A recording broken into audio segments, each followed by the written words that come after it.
Hello and welcome to Winter Steam Challenges with the Minot Air Force Space Library.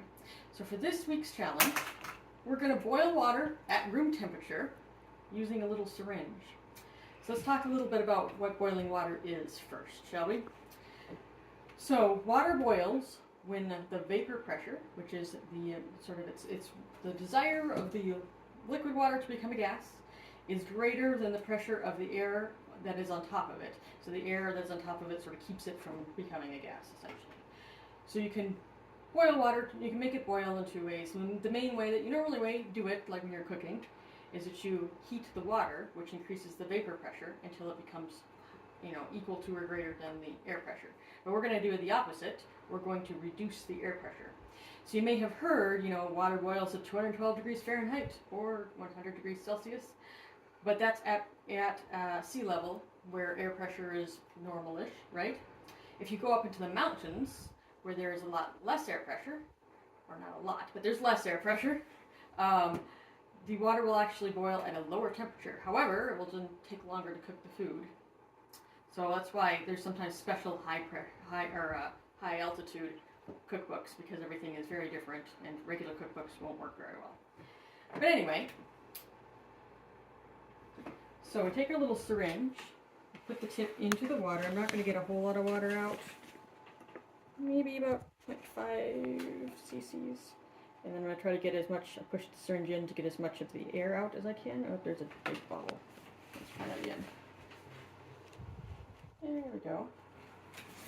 All right, so first I'm going to just draw this back a little bit. So what's happening here, oh, that was way too easy. Interesting. Ooh. I'm doing that a couple times, so there we go. Did you see it boil? There we go.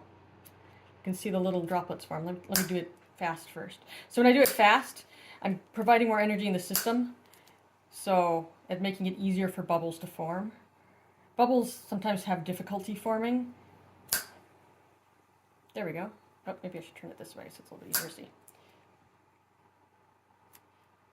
But you can see those. Can you see those bubbles forming?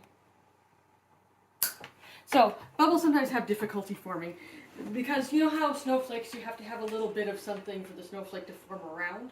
Bubbles are the same way, and so it's very dangerous. Did you know to microwave just water by itself in a clean, brand new cup? And the reason for that is because it is very difficult sometimes for bubbles to form.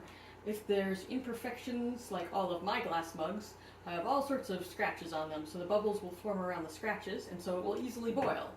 But if there's nothing in it for the bubbles to form around or to help the bubbles form, then sometimes you can get it up to a boiling temperature, and then the moment you disturb it, it goes whoosh, and starts boiling and scalds you by water going everywhere. So it's not a good idea, but it's because those bubbles have trouble forming. So when I pulled it back at first, because there was really nothing in the syringe for the bubbles to form around, they were having trouble forming, which is why I did the pulling thing, even though it kind of hurt my finger a few times. So I gave a little bit more energy to the system, but I also sort of mixed things up and interfered a little bit to help those bubbles kind of form.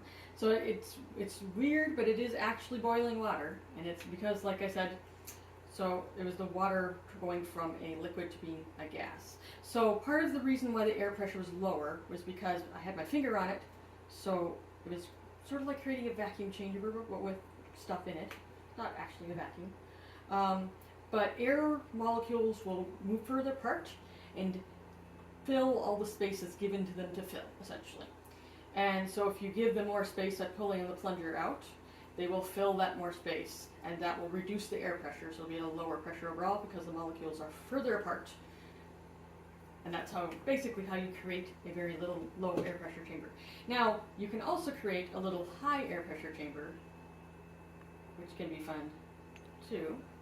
Let's do another close-up. So I'm going to put my finger over, and I'm going to push in, and I'm hopefully going to get, oh, this is hard. I had it a little bit. I'm trying to form a little bit of fog in the air part of the syringe. Oh, ow, that hurt. Okay, I need to be a little bit careful. But the reason that works is so fog is air absorbs water vapor. They're both gases, right? And so just like you can mix things together, air and water vapor mix, and there's always some water vapor in air. And there's always some air and water. Just the way it is. But it can only handle so much. Then how much water vapor air can handle depends on the air pressure again. So if it's at higher pressure, it can't handle as much water vapor being mixed in with the air. And so if you increase the pressure, some of the water vapor that's in the air will form little droplets, itty bitty droplets of liquid water. And that's what fog is. It's actually what clouds are too. Little droplets of itty bitty droplets hanging around in the air that they've been forced out. And so fog often happens in nature when the temperature suddenly drops, because dropping temperature means higher pressure, which means all of a sudden the air can't handle all this moisture, and then we have a foggy morning. Until, it heats up when the sun comes up, usually. Not always, but usually. So, that's it for this week's challenge. We have kits to pick up at the library if you haven't already, so you can try it yourself, or you can just get your own little syringe. Just a little cheap plastic one. Some of them come with caps, and that might save your finger some pain, but that's this week's challenge. Thank you.